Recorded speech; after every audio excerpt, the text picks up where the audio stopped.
is 73 days till October 6, 2011, Election Day in this province. And I guarantee you it's time to ramp it up in Ontario. We're going to ramp it up starting this weekend with our deliberations here, our strategizing, our working together. And then I want to challenge all of you when you go home tomorrow to ramp it up in the federal campaign over the next few weeks between now and May 2nd. This is a perfect opportunity for our provincial party to work with our federal cousins to identify supporters, recruit volunteers, and build successful winning teams, not only for the spring election, but the fall election. And I can guarantee you right now that Ontario needs a green vision now more than ever. We need to boldly step forward to tackle the critical challenges of our generation. Resource depletion, rising energy prices, climate change, a host of challenges that this party has the vision to tackle. But we do more than just point out the problems. We seize the opportunities. In this political party, we have an opportunity to put forward a vision about how we can restore prosperity in Ontario, how we can reconnect communities, and how we can promote the health and well-being of all our citizens and residents. It's time, it is time to elect Green MPPs and deliver on that vision.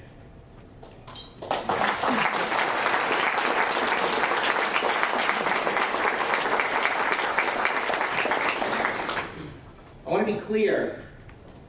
That vision is bigger than any one person. It's bigger than any one riding.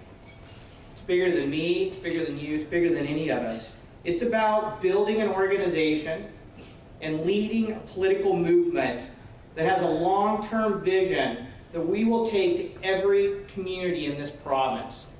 A vision about how we will elect Greens in 2011, how we will build on that in 2015, and how we will consolidate our permanent presence at Queen's Park by the end of this decade. Yeah.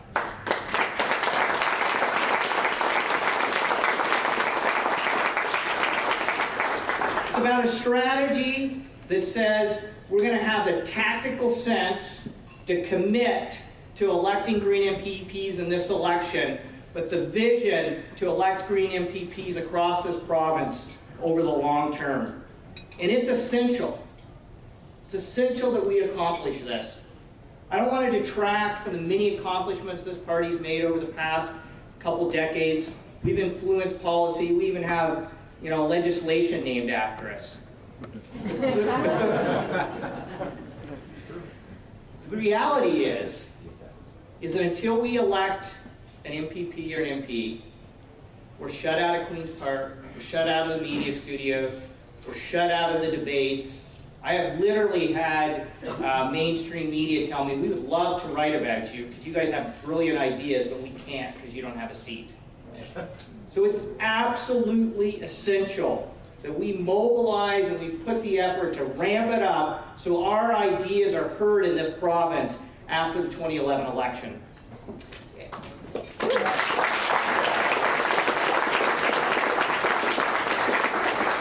I don't have to tell you this, but it's very clear to me that Ontarians are ready to go green. I mean, you just look at it there. Look at how people have the uptake in recycling programs and green bin programs. You even have companies like Walmart trying to market itself as green now. You have the most conservative radio station in Toronto, CFRB, marketing itself as being powered by green energy. That's phenomenal.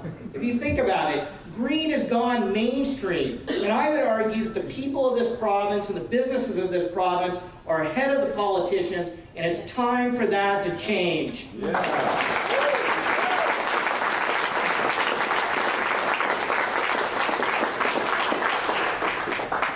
I think the Green Party of Ontario is uniquely positioned to deliver something that no other party can deliver. It has the opportunity to bring people from the left, the center, the right, and people who don't vote together in a new coalition a coalition that I call the Small Center, a coalition of people committed to community, people who are committed to bringing their friends and families together, people who are involved in churches and service clubs, who organize farmers markets and art shows, who engage in social and online networking, people who are committed to preserving our natural and cultural heritage, people who are involved in local networks that span a global diaspora, people who are committed to living, working, investing, and playing in their communities. We have an opportunity to bring those people together like no other party can. It's an opportunity for us to move beyond the stale ideologies, the ideas of yesterday, the tired old approaches to politics. It's an opportunity to listen, to engage, and empower the citizens of this province. It's an opportunity to offer practical policies, sensible solutions that are going to deliver on a sustainable future for our children, ourselves, and future generations.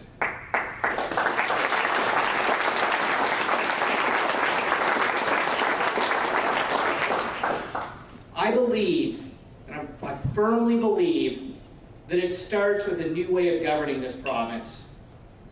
It's not about the option that we rip government apart and take it completely out of our lives, nor is it about the bigger is always better, bureaucratic, expensive approach that imposes things on our communities.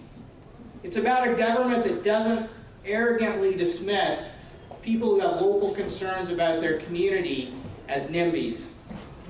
Instead, it's a government that's about engaging and empowering people. I don't think the old parties understand that our generation is the most educated, connected, and wanting to be involved generation we've ever had. And we've got to remove the barriers to allowing them to be involved.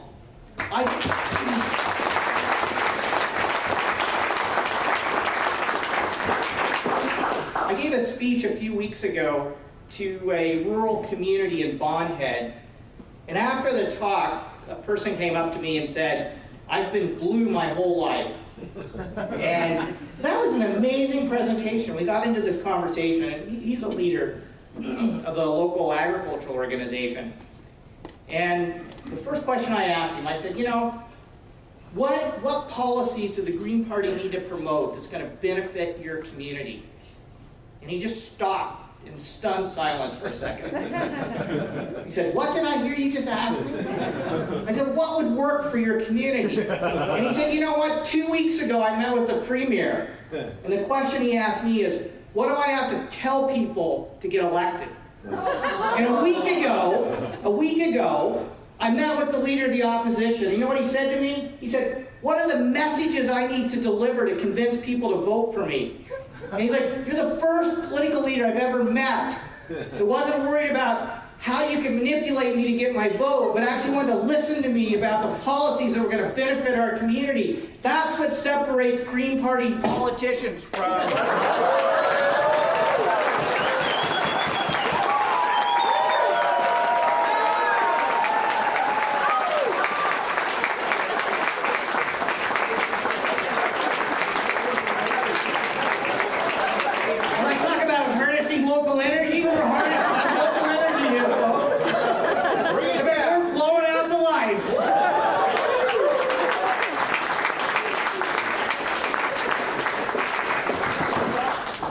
It's time for government that works for people, not political insiders. We need more democracy, not less democracy in this province. I think it begins with ending backroom deals like the Samsung deal that threw our local energy producers under the bus. It's about opening government contracts up to the light of day so we avoid things like the e-health scandal. It's about removing barriers to citizen participation by reforming the Ontario Municipal Board and outlawing lawsuits that prevent people from participating in the process.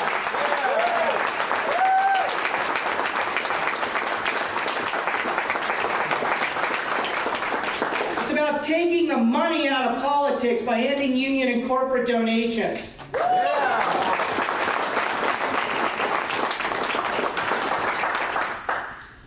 tackle our challenges is about opening government up, and it's about straight talk from politicians. And the first one is that I believe we have to have a frank conversation with our fellow citizens that the era of cheap energy is over. Yeah. I'm tired of politicians pandering to people, suggesting that somehow magically we're going to change global energy trends, or that we can somehow reinvest in our electricity sector without there being costs associated with it. It's time for a frank conversation. It's time to put forward a bold vision that says this province can transition to a low-carbon economy. We're going to have to transition to it because it's a global imperative. If we're going to maintain our prosperity in the 21st century, maintain the quality of life for our children and communities.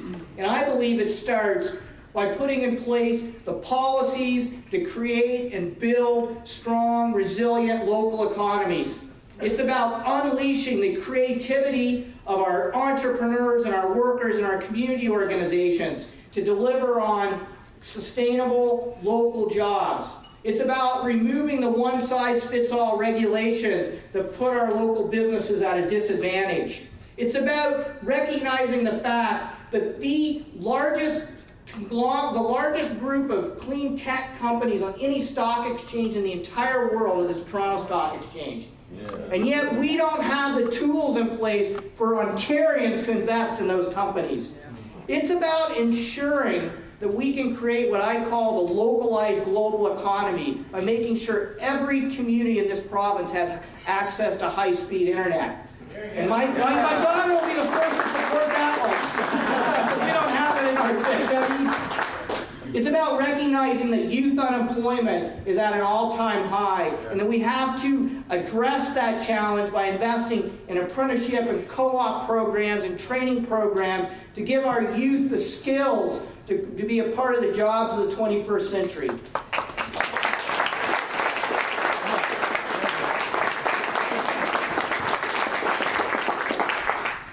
And finally, it's about getting the economic signals right. I fundamentally believe businesses large and small can be agents for positive social sustainable change. You can see it right here at the Delta Grandview. But we have to get our tax structure right. We have to start reducing taxes on the things that we want, such as jobs and employment, by reducing business and income taxes. And we need to shift those taxes on the things that we don't want, such as waste, pollution, unsustainable resource use, and carbon emissions. And there's one political party in this province that's going to have the courage to stand up and fight for that policy. Yeah.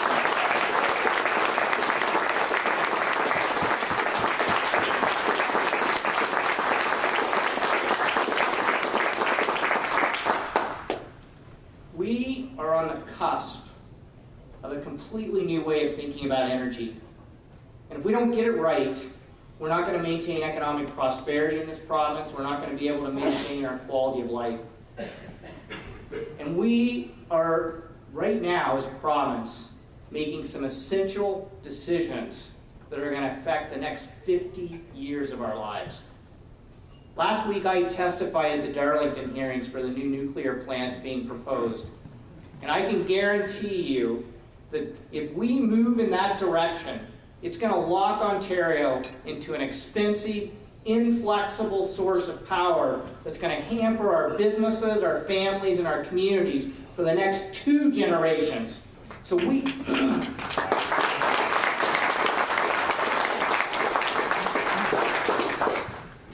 You know, the old parties don't like to talk about this because they've all been a part of it, but in 1999, the Conservative government left this province with a $30 billion stranded hydro debt. $19 billion of that was from the cost overruns of every nuclear facility ever built in this province.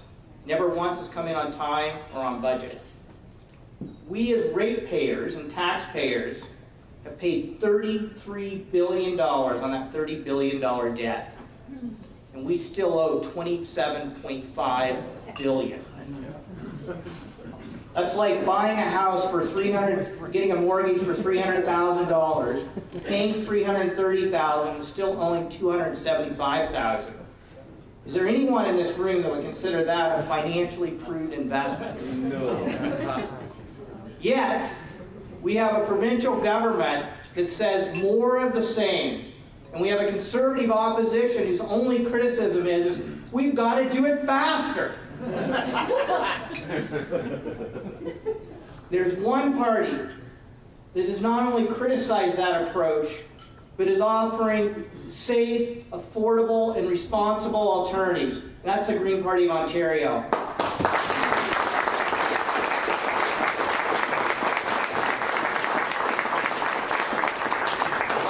A financially responsible long-term energy plan starts with investing in energy efficiency and conservation.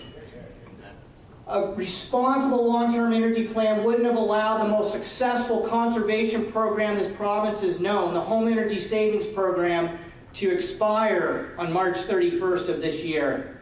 A responsible government wouldn't give lip service to conservation, but when the facts on the table are that for every $1 we spent on conservation in this province, we spent $39 on expensive new generation. We are one of the most, shame, absolutely.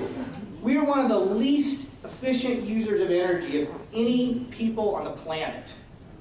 We have so much room to use energy more efficiently, which is not only going to help us save money, I would argue it's the only way for us to have long-term sustainable savings in addressing rising energy prices, but it's also critical to ensuring that our businesses operate efficiently and are able to compete effectively in a 21st century economy.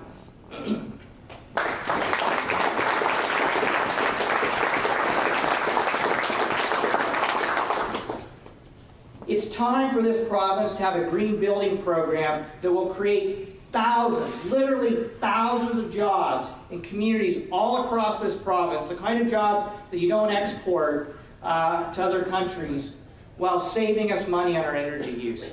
It's time for a political party to stand up and say, we have hydroelectric resources both within our province and with our neighboring provinces. We can stop wasting gas by investing in CHP, combined heat and power programs, and that we can push forward with a community-based renewable energy plan. I would say that, you know, it's kind of nice when another political party takes one of your ideas, but it's very frustrating when they flub up its implementation. And that's exactly what happened in Ontario.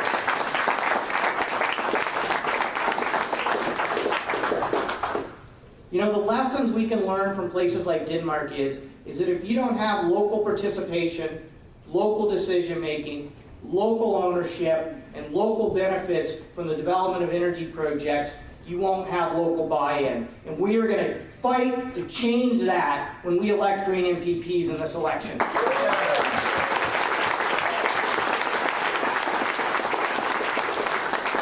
We're going to go one step further. We're going to say that a responsible government would put in a program like a loan guarantee program for community power groups so they could capitalize and move forward with renewable energy projects that benefit our communities. I want to talk about one of the most important issues in terms of how do we fiscally manage. That's right. How we fiscally manage the future of our province. Healthcare right now represents 46% of the provincial budget. If we don't make any changes to it, it's going to represent 80% of our provincial budget. Think about that for a second. The money that won't be left over for education and social service programs and a whole host of other programs. And we have to be absolutely committed to improving the value for money in healthcare. And the best way to do it is to prevent people from being sick in the first place.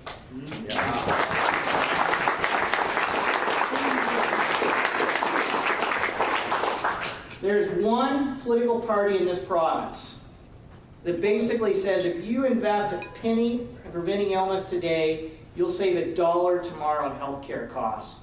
And that's the Green Party of Ontario.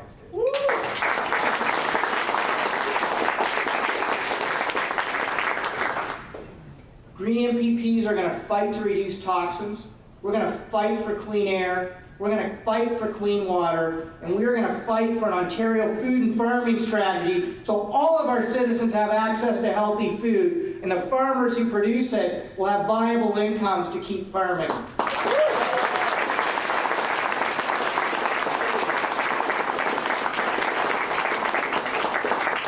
It's time for a government that recognizes the essential role that healthy eating plays in the development of our health, our communities, and our local economies.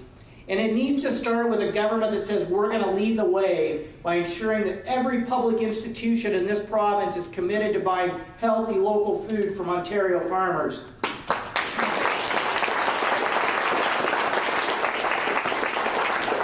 It's about a government that recognizes in these financially challenging times that we have to invest in community food security programs. And I want to just do a big shout out to Sabre Muskoka and the fantastic presentation that James gave us last night that shows you how small investments, and Karen's over here, and Eat Local Hamilton does the same thing, how small investments that are in community-based food programming mushroom into programs that engage and empower people, that benefit our economies, benefit our communities, connect to tourism, and ensure that our citizens have access to healthy food. It's an investment worth making.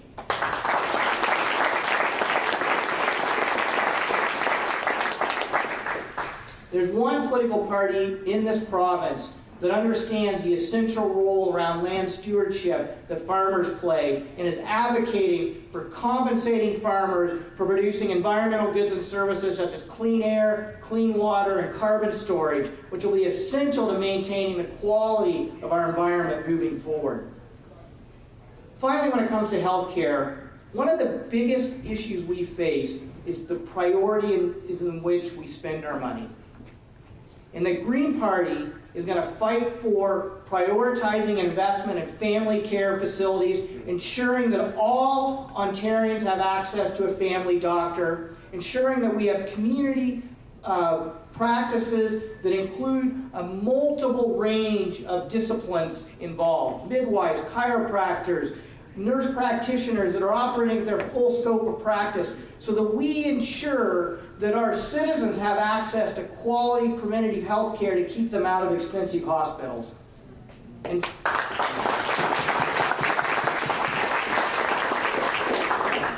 finally, there's one political party that recognizes the tsunami that's about ready to hit Ontario. And that's the tsunami of an aging population. If we don't address this issue, we will not get healthcare costs under control.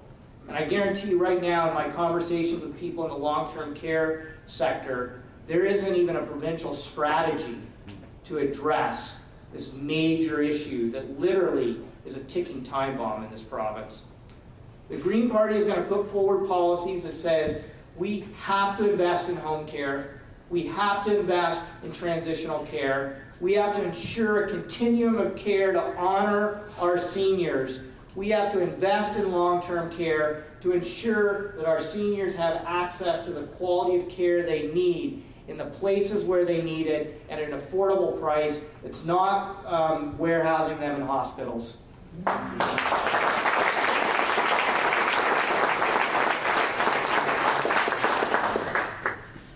It's time for long-term thinking.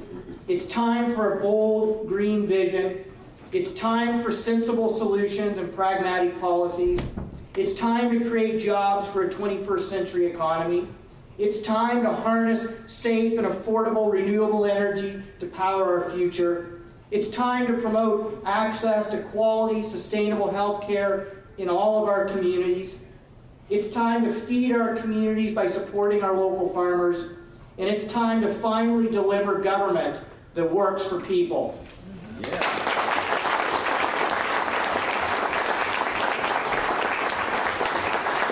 The only way we're going to accomplish this is together.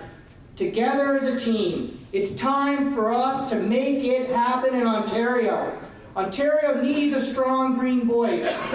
Our children need a strong green voice. It's time to elect green MPPs It's time to build a sustainable future for ourselves, our children, and future generations. Let's go out and do it.